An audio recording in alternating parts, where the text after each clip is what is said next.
किसी ने कहा था, greed is the root of all evils. लालच सभी बुराइयों की जड़ है। एक इंसान का डाउनफॉल हो या धरती का डिस्ट्रक्शन। और लापरवाही की कीमत क्या होती है? लापरवाही से हादसे होते हैं और लालच से तबाही होती है। हादसे टेम्पररी इफेक्ट्स डालती है, पर एक प्रकार का हादसा वो होता है जो कि ऐसा इफेक्ट डालता है जो कि हजारों सालों तक इंसान को भुगतना पड़ता है। पूरे इंडिया की ही नहीं बल्कि पूरे विश्व की सबसे वर्स्ट इंडस्ट्रियल डिजास्टर थी ये, जिसका अंजाम आज भी भुगता जा रहा है। जितने लोग चेरनोबिल प्लांट के इंसिडेंट के बारे में जानते हैं, उनको ये तो पता ही होगा कि उस घटना का इफेक्ट 20,000 सालों तक धरती पर रहेगा। पर ये घटना अपना इफेक्ट भारत के हार्ट पे बहुत समय के लिए छोड़कर चली गई।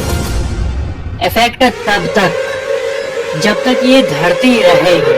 साल में अगले दिन ऑफ कोर्स सनराइज तो हुआ, बट उस सूरज में कोई चमक नहीं थी और वो चमक आज तक नहीं लौटी। चमक लोगों के चेहरे की खुशी की, वहाँ के तंदुरुस्त बच्चों की चमक। वो बाद में जाकर इंडिया के वैल्यूएबल यूथ बन गए, बट वो बन नहीं पाए valuable youth. Bhopal gas disaster ये हिंदुस्तान के हिस्ट्री में एक ऐसा घाव बन के रह गया है, लिटरली घाव, जो कि कभी ठीक नहीं हुआ और ना ही कभी होगा। कई अनटोल्ड बातें हैं जो कि जब दुनिया के सामने आई तब ये हमें बार बार याद दिलाती है कि इंसान ही अपने पैर पर कुल्हाड़ी मारता है। 2 दिसंबर 1984 की रात भोपाल के लोग ठंडे की उस रात को अपना दिन नॉर्मली बिताकर सो रहे थे। वो रात बाकी रातों की तरह ही नॉर्मल दिख रहा था, बट उनको क्या पता था कि थोड़ी देर में उनके जिंदगी में कयामत आने वाली है। 15 साल पहले मध्य प्रदेश में, जो कि इंडिया का सेंटर है, उसका कैपिटल भोपाल, एक नई फैक्ट्री स्टैब्लिश हुई और उस स्टैब्लिशमेंट के साथ साथ लोगों के चेहरे पर एक बहुत बड़ी खुशी आई। भोपाल के लोगों को उस समय जो एक चीज की हार्डकोर नीड थी वो है नौकरी, क्योंकि उस टाइम जॉब के लिए हर कोई डेस्परेट था। यूनियन कार्बाइड इंडिया लिमिटेड एक पेस्टिसाइड बनाने वाली कंपनी थी। किसे पता था कि कीटनाशक बनाने वाली कंपनी ही भोपाल के लोगों का नाश कर देगी। अक्सर लोग पैसों की लालच में क्या सही है और क्या गलत यही भूल जाते हैं।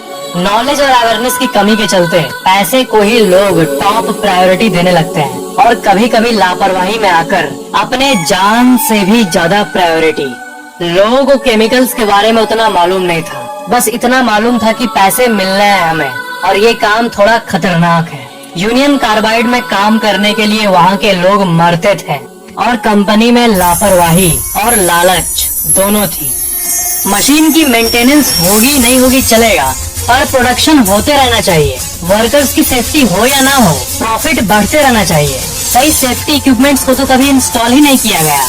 प्रॉफिट अक्सर कंपनी के ओनर्स को अंधा कर देता है। कंपनी में टॉप लेवल पर बैठे इंडियन अधिकारी अपने दूसरे इंडियन वर्कर्स के ही वेलफेयर छोड़कर प्रोडक्शन कितना हो रहा है, कितने पैसे बन रहे हैं, उस पर ध्यान देते थे। क्या गलत है और क्या सही है और क्या जरूरी है, ये जानते हुए भी पैसे के लालच में आकर लोग अक्सर अंधे हो जाते हैं। वो कंपनी मिथाइल आइसोसाइनेट यानी MIC बनाती थी। कंपनी इसी MIC केमिकल का इस्तेमाल पेस्टिसाइड्स बनाने में करती थी। And MIC is one of the most dangerous chemicals known to man. Union Carbide company इसी MIC का 42 टन से भी ज्यादा का स्टॉक रखती थी अपने टैंक में। 42 टन केमिकल इकट्ठा रखना शहर के लिए कितना खतरनाक है, ये जानते हुए भी लापरवाही की गई और प्रोडक्शन हमेशा तेज रफ्तार से जारी रहे, इसलिए वर्कर्स और पूरे शहर की सेफ्टी को इग्नोर कर दिया गया। MIC पानी के साथ बहुत वायोलेंटली रिएक्ट करता है। ये MIC शहर के बीच में एक बॉम्ब की तरह था और ये टाइम बॉम्ब एक दिन फट गया। 2 दिसंबर 1984 के रात 12 बजे के आसपास अचानक से घरों के अंदर लोगों को अनकंट्रोलेबल खांसी शुरू हो गई। घर का हर एक सदस्य रैंडमली खांसना शुरू कर दिया। पूरे शहर के जगह जगह के लोगों के मुंह से खून निकलना शुरू हो गया। लोगों को समझ नहीं आ रहा था कि क्या हो रहा है ये। थोड़ी देर में उन्हें पता चला कि भोपाल का सबसे बड़े प्लांट से MIC लीक हो गया है। 1-2 घंटे के अंदर वो प्लांट से वो गैस 8 किलोमीटर दूर तक फैल गया। सांस लेना इम्पॉसिबल हो गया और अपना सब कुछ छोड़ जो घर से दूर भाग रहे थे वो रास्ते में ही मरने लगे। घर और प्लांट से जितनी दूर हो सके उतनी दूर भागने के मकसद से। कितना डर और दर्द था उस रात वो भोपाल के लोग ही जानते हैं। शरीर से स्किन छोड़ने लगा था और अचानक से लोगों की आंखें गलने लग रही थी। पूरी की पूरी आंख 2 सेकंड में सफेद रंग में बदल जा रही थी। सुबह के 3-4 बजे के आसपास लोग पास के तालाब के अंदर डुबकी मार रहे थे, ये सोचकर कि उनके शरीर को टच किए हुए गैस का इफेक्ट कम हो जाए, पानी से धुल जाए। बट उनको क्या पता था कि वो गैस भोपाल के सारे वाटर बॉडीज को भी तेजाब बना डाला था। थोड़ी देर में तालाब के अंदर लाशों का ढेर लग गया। 4 घंटे पहले 12 बजे मेंटेनेंस और मैनेजमेंट के कमी के चलते अचानक से MIC से भरी टैंक नंबर 610 के अंदर पानी जाने लगा। पानी अपने स्पेसिफिक जगह से लीक होकर उस MIC से भरे टैंक में जाने लगा। MIC और पानी का मिक्सचर, मतलब इस जहर से बचने का कोई तरीका नहीं। पूरा का पूरा 42 टन MIC में पानी जाने लगा और टैंक के अंदर एक डेंजरस लेवल का प्रेशर आने लगा। देखते ही देखते एक अनकंट्रोलेबल केमिकल रिएक्शन ट्रिगर हो गया। इसी रिएक्शन के चलते टैंक के अंदर का प्रेशर हद से ज्यादा बढ़ गया और टैंक एक्सप्लोड कर गया और उसके अंदर से 42 टन MIC एटमॉस्फेयर में स्केप कर गया।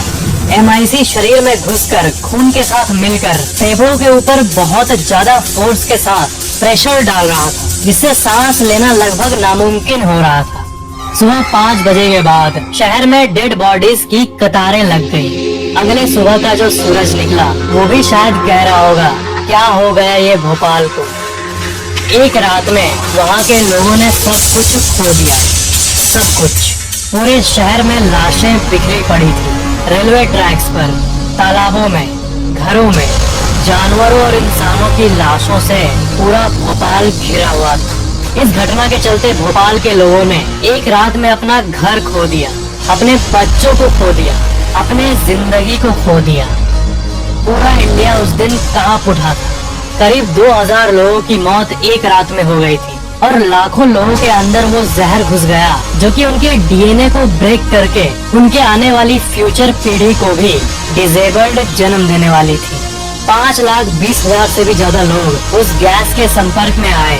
500,000 लोगों के जीन्स को इफेक्ट किया ये गैस, उनको, उनके आने वाले बच्चों को और उन बच्चों की आगे की पीढ़ी, सब में बीमारी का एक हॉरिफिक एश्योरेंस कर दिया। आज तो है ही, बट आने वाली पीढ़ियों के लिए भी डिसेबिलिटी का एक चेन क्रिएट कर दिया। आने वाले कुछ दिनों के अंदर शारीरिक प्रॉब्लम, न्यूरोलॉजिकल प्रॉब्लम हर उस इंसान में दिखा जो उस गैस के संपर्क में आया। ऑफिशियल आंकड़े ये बताती है कि करीब 3787 लोगों की डेथ हुई, बट वहाँ के लोग अभी भी ये क्लेम करते हैं कि रियल नंबर 16,000 से भी ज्यादा है। भोपाल के आई विटनेस ये कहते हैं कि पहले 72 घंटों में ही 10,000 से भी ज्यादा लाश पूरे भोपाल में बिछ गई थी। उस घटना के कुछ दिन, महीने और साल बाद तो ऐसी हालत हो गई कि वहाँ के लोग ये कहने लगे कि उस रात जो मारे गए थे वो खुशनसीब थे, बदनसीब तो वो है जो बच गए। डिसेबल्ड बच्चे, कैंसर, न्यूरोलॉजिकल प्रॉब्लम्स। भोपाल को हमेशा के लिए वो गैस अपने चपेट में ले लिया था उस दिन। उस घटना का इफेक्ट आज भी भोपाल में मौजूद है। भोपाल में डिफेक्टिव बर्थ्स का नंबर बढ़ गया। कोई बच्चा बहरा पैदा होता तो कोई बिना रोशनी के जन्म लेता। आज भी वहाँ के कुछ लोग हॉस्पिटल्स में रेगुलरली जाते हैं उसी गैस के चलते हुई बीमारी या उससे रिलेटेड कोई दिक्कत को ट्रीट करने। उस घटना के इतने सालों बाद भी भोपाल का वो प्लांट जो कि डिजास्टर का सोर्स था वो वैसे ही का वैसे ही पड़ा हुआ है और वेस्ट और रस्टेड आयरन आज भी आप वहाँ देख सकते हो। उस घटना के दशकों बाद भी फैक्ट्री से दूर दूर तक ग्राउंड वाटर का कई हिस्सा टॉक्सिक केमिकल से प्रदूषित पाया गया। इसलिए हैंड पंप्स और मोटर्स के थ्रू सिर्फ कुछ घरों में ही साफ पानी निकलता है। ज्यादातर घरों में वही पानी निकलता है जो कि दिखता तो साफ है, बट उसमें आज भी कई एलिमेंट्स मौजूद है। जो कि 3 दिसंबर 1984 की रात को पूरे शहर में मौजूद हर एक चीज को टच कर गया था। यूनियन कार्बाइड के चेयरमैन वैरेन एंडरसन 24 फरवरी 1989 को इंडिया को $470 मिलियन यानी उस समय के 700 करोड़ रुपए इंडियन गवर्नमेंट के हाथों में सौंप दिए नुकसान के भरपाई के तौर पर सवाल ये है कि क्या सिर्फ 700 करोड़ रुपए से उनके डीएनए को रिपेयर किया जा सकता है? अगले न जाने कितने पीढ़ियों के बच्चे के अंदर बर्थ डिफेक्ट, कैंसर, ये सब जो चीजें हैं उनको ठीक किया जा सकता है? नहीं हो सकता। ये एक इरिवर्सिबल चेंज है। काश मैं आपको इस वीडियो का एक हैप्पी एंडिंग दे पाता, बट मेरे पास नहीं है हैप्पी एंडिंग। लालच दुनिया को खत्म करता आया है, कर रहा है और खत्म करता रहेगा। लालच से जन्मी इच्छाएं समुद्र के पानी की तरह होती है, कितना भी पी लो प्यास नहीं बुझने वाला। और आखिर में इंसान प्यास के मारे समुद्र का पानी इतने मात्रा में पी लेता है कि प्यास तो बुझती नहीं बट उसकी मौत हो जाती है। किसी ने कहा था, greed is the root of all evils. लालच सभी बुराइयों की जड़ है।